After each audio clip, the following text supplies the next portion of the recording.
നമസ്കാരം എല്ലാ സുഹൃത്തുക്കളും പുതിയൊരു വീഡിയോയിലേക്ക് സ്വാഗതം. അപ്പോൾ ഇന്ന് നമുക്ക് മൊബൈൽ ഫോട്ടോഗ്രാഫി ഇമ്പ്രൂവ് ചെയ്യാനായിട്ട് സഹായിക്കുന്ന കുറച്ച് ആപ്ലിക്കേഷനെ പറ്റി നോക്കാം. ഓക്കെ, അപ്പോൾ നമുക്ക് തുടങ്ങാം.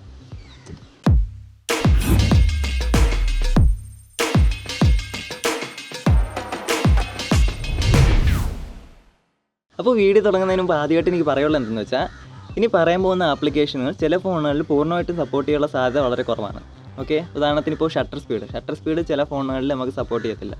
അപ്പോൾ അങ്ങനെയുള്ള ഫോണുകളിൽ എന്ത് ചെയ്യണം എന്നുള്ള കാര്യം എനിക്ക് വലിയ പിടുത്തമില്ല.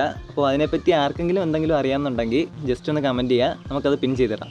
ഓക്കെ, അപ്പോൾ നമ്മൾ ആദ്യമായിട്ട് പരിചയപ്പെടാൻ പോകുന്നത് ഗൂഗിൾ ക്യാമറ ആപ്പാണ്. അപ്പോൾ നമ്മുടെ സാധാരണ ഫോണുകളിലൊന്നും പ്ലേ സ്റ്റോർ വഴി ഡയറക്റ്റായിട്ട് ഡൗൺലോഡ് ചെയ്തെടുക്കാൻ പറ്റത്തില്ല.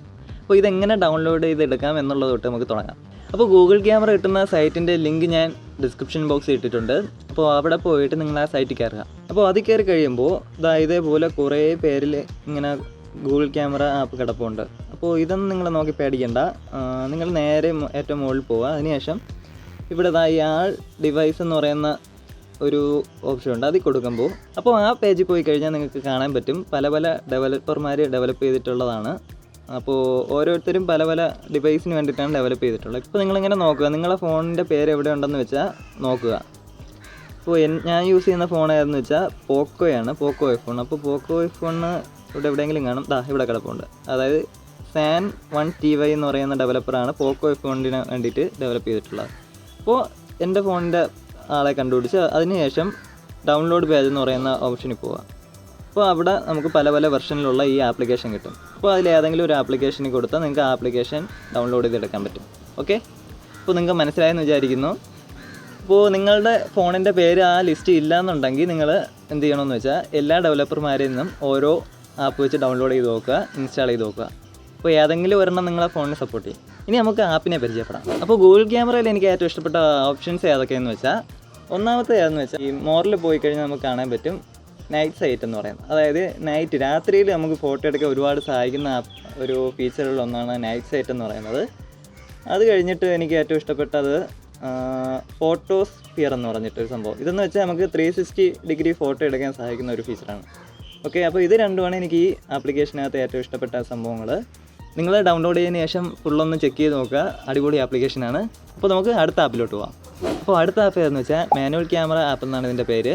അപ്പോൾ ഇത് പെയ്ഡ് ആപ്പാണ്. ഇതിൻ്റെ ഫ്രീ ലിങ്ക് ഞാൻ ഡിസ്ക്രിപ്ഷൻ ബോക്സിൽ ഇട്ടിട്ടുണ്ട്. അപ്പോൾ അവിടെ ചെന്ന് കഴിഞ്ഞാൽ നിങ്ങൾക്ക് ഇത് ഫ്രീ ആയിട്ട് ഡൗൺലോഡ് ചെയ്യാം. അപ്പോൾ ഇതിൻ്റെ പ്രത്യേകത എന്താണെന്ന് നിങ്ങൾക്ക് നോക്കാം. ഓക്കെ, അപ്പോൾ ഈ ആപ്പിൻ്റെ ഏറ്റവും വലിയ പ്രത്യേകത എന്താണെന്ന് വെച്ചാൽ ഇതിന് അത്യാവശ്യം മാനുവൽ കൺട്രോളുകളെല്ലാം നമുക്ക് അവൈലബിൾ ആണ്. അതായത് ISO, shutter speed, white balance അങ്ങനെയുള്ള സംഭവങ്ങളൊക്കെ ഉണ്ട്. പിന്നെ കൺട്രോൾ ചെയ്യാനും എളുപ്പമാണ്. അപ്പോൾ ഇതിലെങ്ങനെയാണ് കൺട്രോൾ ചെയ്യുന്നതെന്ന് വെച്ചാൽ, ഇപ്പോൾ നമുക്ക് ISO കൂട്ടണമെന്നുണ്ടെങ്കിൽ മുകളിൽ നമുക്കിവിടെ ISO എന്ന് പറഞ്ഞ ഓപ്ഷൻ ഉണ്ട്. അതിപ്പോൾ ആട്ടോ ആയിട്ടാണ് കിടക്കുന്നത്. അതിൽ ടച്ച് ചെയ്യുമ്പോൾ നമുക്കത് മാനുവലായിട്ട് കൺട്രോൾ ചെയ്യാൻ പറ്റും. അപ്പോൾ അതിൽ ടച്ച് ചെയ്തതിന് ശേഷം നമുക്ക് ഈ ഇട സൈഡിൽ താഴെയായിട്ട് ഇങ്ങനെ ഒരു വീലുണ്ട്, അത് കറക്കുമ്പോൾ നമുക്ക് ഇത് അഡ്ജസ്റ്റ് ചെയ്യാൻ പറ്റും. ഓക്കെ, അപ്പോൾ അങ്ങനെയാണ് ഇത് അഡ്ജസ്റ്റ് ചെയ്യുന്നത്. ഇത് വീണ്ടും തിരിച്ച് നമുക്ക് ആട്ടോയിലാക്കണമെങ്കിൽ ISOയിൽ ഒന്ന് പ്രസ് ചെയ്തുകൊണ്ടിരുന്നാൽ മതി, ആട്ടോയിലോട്ടാവും. പിന്നെ ഇവിടെ നമുക്ക് ഷട്ടർ സ്പീഡ് അഡ്ജസ്റ്റ് ചെയ്യാം. പിന്നെ ഇത് ഫോക്കസ് ആണ്, ഇത് വൈറ്റ് ബാലൻസ് ആണ്. അപ്പോൾ നിങ്ങൾ ഡൗൺലോഡ് ചെയ്തിട്ട് ഇതൊക്കെ ഒന്ന് ചെക്ക് ചെയ്ത് നോക്കിയാൽ മതി. അപ്പോൾ ഇതാണ് രണ്ടാമത്തെ ആപ്ലിക്കേഷൻ. നമുക്ക് അടുത്തലോട്ട് പോകാം. അപ്പോൾ അടുത്ത ആപ്ലിക്കേഷൻ ഏതെന്ന് വെച്ചാൽ മൊമെൻറ്റ് പ്രോ എന്നാണ് അതിൻ്റെ പേര്.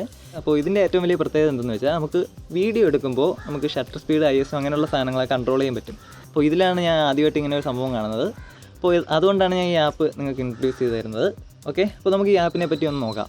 അപ്പോൾ മൊമെൻറ്റിൻ്റെ ആപ്പ് ഓപ്പൺ ചെയ്യുമ്പോൾ എങ്ങനെയാണ് വരുന്നത്, ഇതിപ്പോൾ നമ്മുടെ സാധാരണ എല്ലാ ആപ്പിലും കാണുന്ന പോലെ നമുക്കിതിൽ ISO, ഷട്ടർ സ്പീഡ് അങ്ങനെയുള്ള സംഭവങ്ങളെല്ലാം കൺട്രോൾ ചെയ്യാം. പിന്നെ ഇതിൽ നമുക്ക് വേണമെങ്കിൽ റോയിൽ ഷൂട്ട് ചെയ്യാം. അതായത് മുകളിൽ പല സൈഡിൽ മുകളിലായിട്ട് JPEG, RAW അങ്ങനെയുള്ള ഓപ്ഷൻസ് ഉണ്ട്. അതായത് റോയിൽ ഷൂട്ട് ചെയ്യാനുള്ള ഓപ്ഷൻ ഉണ്ട്. അപ്പോൾ ക്യാമറ നമ്മൾ മുമ്പ് കണ്ട ആപ്പ് പോലെ തന്നെയാണ്. അപ്പോൾ ഇതിൽ ഞാൻ ഉദ്ദേശിക്കുന്ന വീഡിയോയുടെ കാര്യമാണ് ഞാൻ പറയാൻ ഉദ്ദേശിക്കുന്നത്. അതായത് വീഡിയോയിൽ നമുക്ക് ഷട്ടർ സ്പീഡ്, ISO, പിന്നെ എക്സ്പോഷർ, ഫോക്കസ്, വൈറ്റ് ബാലൻസ് അങ്ങനെയുള്ള എല്ലാ സംഭവങ്ങളും വീഡിയോയിൽ സെറ്റ് ചെയ്യാൻ പറ്റും. സാധാരണ രീതിയിൽ വേറൊരു ആപ്പിൽ ഞാൻ ഇങ്ങനെ അത് കണ്ടിട്ടില്ല. ഇത് ആദ്യമായിട്ടാണ് കാണുന്നത്. അപ്പോൾ നിങ്ങൾക്ക് ഏതെങ്കിലും ആപ്പ് അറിയാമെന്നുണ്ടെങ്കിൽ ജസ്റ്റ് ഒന്ന് കമൻറ്റ് ചെയ്തേക്കുക. അപ്പോൾ മൊമെൻറ്റ് ആപ്പും നമ്മൾ പരിചയപ്പെട്ട് കഴിഞ്ഞു. അപ്പോൾ ഇന്ന് ഞാൻ മൊത്തത്തിൽ 3 ആപ്ലിക്കേഷനാണ് നിങ്ങൾക്ക് പരിചയപ്പെടുത്തി തന്നത്. അപ്പോൾ 3ൻ്റെയും ഡൗൺലോഡ് ചെയ്യാനുള്ള ലിങ്ക് ഞാൻ ഡിസ്ക്രിപ്ഷൻ ഇട്ടിട്ടുണ്ട്. അപ്പോൾ അവിടെ പോയാൽ നിങ്ങൾക്ക് ഈ സംഭവങ്ങളെല്ലാം ഡൗൺലോഡ് ചെയ്തെടുക്കാം. അപ്പോൾ 3 ആപ്ലിക്കേഷനെ പറ്റിയും ജസ്റ്റ് ഒന്ന് ഓട്ടിച്ച് പറഞ്ഞു തന്നിട്ടേ ഉള്ളൂ. അപ്പോൾ നിങ്ങൾ ഇൻസ്റ്റാൾ ചെയ്തതിന് ശേഷം ഫുള്ളൊന്ന് ചെക്ക് ചെയ്ത് നോക്കുക. 3 നല്ല ആപ്ലിക്കേഷൻസാണ്. അപ്പോൾ ഇന്ന് ഞാൻ എത്രയാണ് പറയാൻ ഉദ്ദേശിക്കുന്നത്. അപ്പോൾ ഈ വീഡിയോ നിങ്ങൾക്ക് ഉപകാരപ്പെട്ടെന്ന് വിചാരിക്കുന്നു. അപ്പോൾ ഇഷ്ടപ്പെട്ടെങ്കിൽ ലൈക്കോ, കമൻറ്റോ, ഷെയറോ, സബ്സ്ക്രൈബോ ചെയ്യുക. അപ്പോൾ നമുക്ക് അടുത്ത വീഡിയോയിൽ കാണാം. ബൈ.